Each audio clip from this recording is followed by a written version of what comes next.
তো বন্ধুরা, শেয়ার করব ঘরোয়াভাবে পিকনিকের রেসিপি। তো আমার 4 ভাবি মিলে ঘরোয়াভাবে পিকনিক করতেছে, তো আমিও সাথে যোগ দিলাম পিকনিকে। তো দেখা যাক আমার ভাবিরা কি কি রান্না করে আজ পিকনিকে। সবাই মিলে কোটা বাছা করে নিচ্ছে।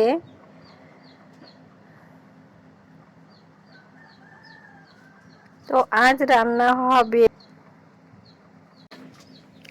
সুরমা মাছের ভর্তা, পুঁটি মাছ আর চিংড়ি মাছের ভর্তা, আর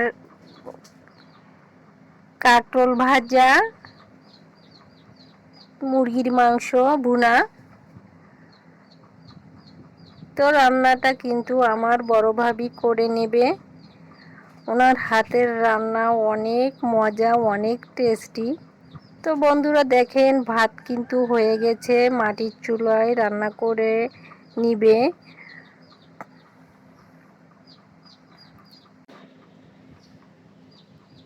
তো প্রথমে কড়াইয়ে সাদা তেল দিয়ে আমার ভাবি ভর্তা করার জন্য শুকনো মরিচগুলো ভেজে নিচ্ছে।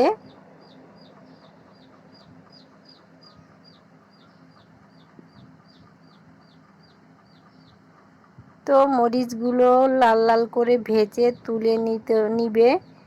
তারপর দিয়ে দিবে কাঁচা মরিচ, রসুন ভেজে নিবে আবারও।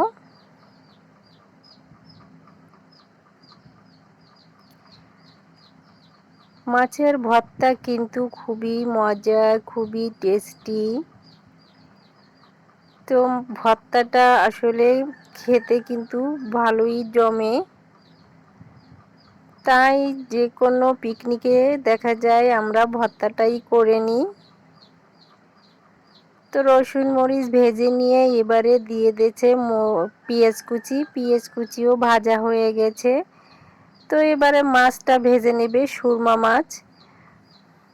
সুরমা মাছের ভর্তা কিন্তু খুবই মজা, আপনারা খেয়েছেন কিনা জানি না। তো না খেয়ে থাকলে একবার খেয়ে দেখবেন। তো সুরমা মাছগুলি ভেজে নিয়ে এবারে ভেজে নিচ্ছে চিংড়ি মাছ আর পুঁটি মাছ। সবগুলো ভেজে নিয়ে তুলে নিয়ে এবারে মুরগির মাংস ভেজে নিবে। তো হলুদ লবণ দিয়ে মেখে নিচ্ছে।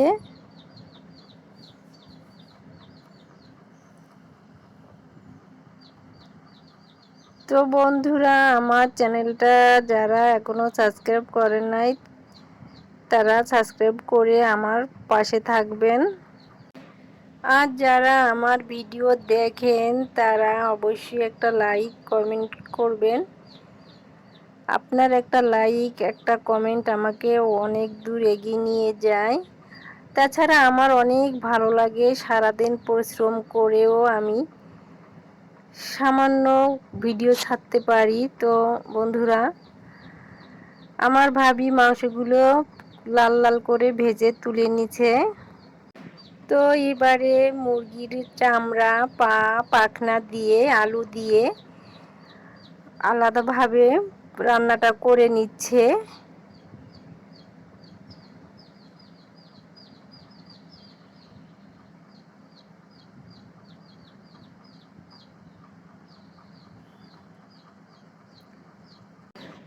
তো ঝোলের পানি দিয়ে নেড়ে চেড়ে রান্নার শেষে দেখেন কয়েকটা কাঁচামরিচ দিয়ে আবারও নেড়ে চেড়ে ভাজা জিরের গুঁড়ো দিয়ে নামিয়ে নিল। তো এত সুন্দর কালার এসেছে, খুবই সুন্দর। আসলে আমার ভাবির হাতের রান্না অসাধারণ।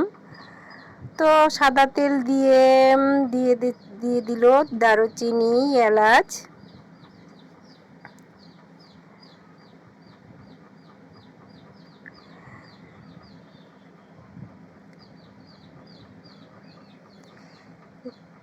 তেজপাতা দিয়ে একটু নেড়েই দিয়ে দিল পেঁয়াজ কুচি।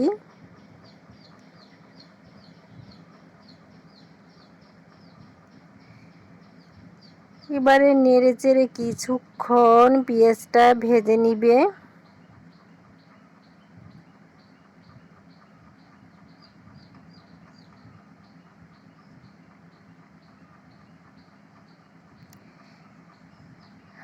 ভাজা হয়ে গেলে আদা বাটা আর রসুন বাটা একসাথে দিয়ে দিল। তো এবারে দিয়ে দিবে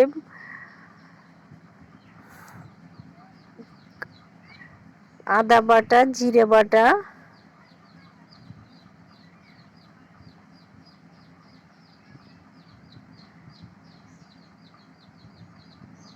এবারে নেড়ে চেড়ে সামান্য পরিমাণ পানি দিয়ে দিবে হলুদের গুঁড়া, মরিচের গুঁড়া,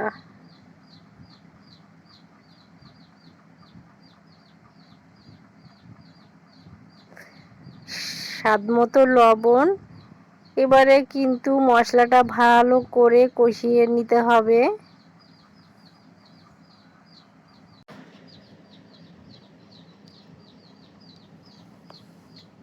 মশলাটা ভালো করে কষিয়ে নিয়ে লাল লাল করে ভেজে রাখা মাংসগুলি দিয়ে কষিয়ে নিবে। যতই মাংস ভাজা হোক না কেন, মশলার সাথে না কষালে আসলে মাংসের ভিতরে কিছু ঢোকেই না। এজন্য মশলার সাথে মাংসটা কষিয়ে নিতে হবে।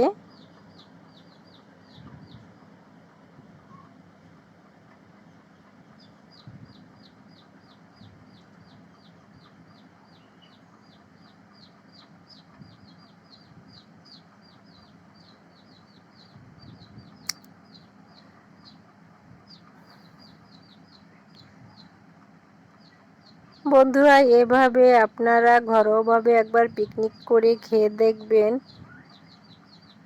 সত্যি সবাই মিলে এক জায়গায় বসে খাওয়া তো অনেকই মজা, অনেক ভালো লাগে, অনেক আনন্দ লাগে। গল্প সল্প করা আসলে এক কথায় সারাদিন মনটা ভালো থাকে, ভালো কেটে যায়। তো দেখা যাক, ভাবি রান্না হয়ে আসলো। তো মাংসটা ভালোভাবে কষিয়ে নিচ্ছে।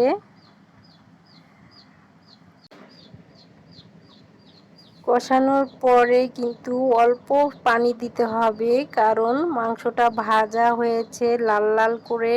আবার মশলার সাথে অনেকক্ষণ কষিয়ে নিল, তো ব্রয়লার মুরগি বেশি পানি দেয়া লাগবে না। তো অল্প পরিমাণে ঝোলের পানিটা দিয়ে গামাখা ঝোলটা রাখবে। তো এই মাখা মাখা ঝোল রেখে মুরগির মাংস রান্না করলে সত্যি এক কথায় কি বলবো, অনেক টেস্টি হয়। তো রান্নাটা নেড়ে চেড়ে কিন্তু করে নিল। এবারে ভাজা জিরের গুঁড়ো দিয়ে নামিয়ে নিবে ভাবি। তো তার আগে দিয়ে দিল কয়েকটা কাঁচামরিচ। তো এবারে আবারও জিরার গুঁড়ো দিয়ে নামিয়ে নিল। রান্নাটা শেষও করে দিল আমার ভাবি। দেখেন, খুবই সুন্দর দেখতে, সুন্দর কালার এসেছে, খেতেও অনেক মজা হবে। তো এটা কাঁকরোল ভাজি, এটা সেই ভর্তা, মাছের ভর্তা, মুরগির মাংস পিস পিস করে ভুনা করা, আর এটা হচ্ছে মুরগির পা পাখনা চামড়ার রান্না। তো বন্ধুরা, কেমন হলো আমার ঘরোয়া পিকনিক?